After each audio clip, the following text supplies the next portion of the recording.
Actually সাংবাদিকরা কারো বন্ধ নয়।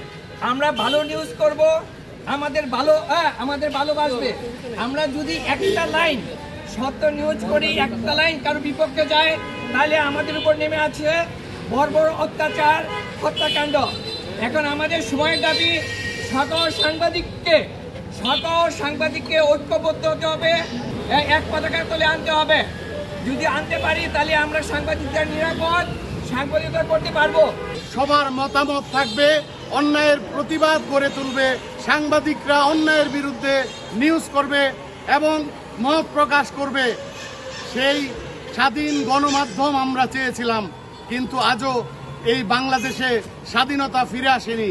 আর কতগুলো লাশ পড়লে বাংলাদেশে স্বাধীনতা ফিরে আসবে, বাংলাদেশের সাংবাদিকরা অন্যায়ের বিরুদ্ধে প্রতিবাদ করতে পারবে। আমরা এই যে নারকীয় হত্যাকাণ্ড হয়েছে, এই হত্যাকাণ্ডের যে আসামি গ্রেপ্তার হয়েছে তাদের কঠিন শাস্তি দাবি করছি। পাশাপাশি প্রকৃত যে আসামিরা, যাদেরকে আমরা সিসি ক্যামেরার ফুটেজে দেখেছি যে ধারালো অস্ত্র নিয়ে তার উপর হামলা করেছে, সেই সন্ত্রাসীদের আমরা দ্রুত গ্রেপ্তারের দাবি জানাচ্ছি। আর নয় ভাড়া বাড়ি, এবার ভাড়ার টাকায় নিজের বাড়ি, নগদ অথবা কিস্তিতে বুকিং দিয়ে আপনিও হতে পারেন একটি ফ্ল্যাটের গর্বিত মালিক। নদী বাংলা গ্রুপ, সঠিক নির্মাণে অঙ্গীকারাবদ্ধ। আগেকার যারা স্বৈরাচার বা যারা ফ্যাসিস্ট ছিল তাদের মতোই যদি আমাদেরকে ট্রিট করে, তাহলে তো আমরা কাজ করতে পারবো না। আমি মনে করি বর্তমান সরকার যেহেতু নির্দলীয় সরকার, নিরপেক্ষ সরকার, তার নিরপেক্ষ কার্যক্রম করা উচিত।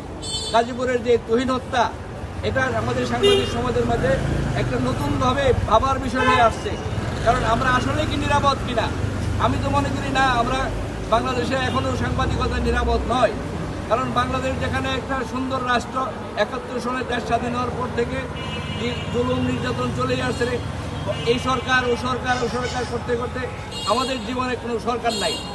কাজে আমি মনে করি বর্তমান যে নিরপেক্ষ সরকার, নির্দলীয় সরকার এবং অন্তর্বর্তীকালীন সরকার, আমার দাবি পুলিশ প্রশাসন সহ যারা আছেন তারা অন্তত এই 7 জনকে গ্রেপ্তার করা হয়েছে এবং আরও যারা এই ঘটনায় জড়িত তাদেরকে খুঁজে বের করেন, আইনের আওতায় আনান।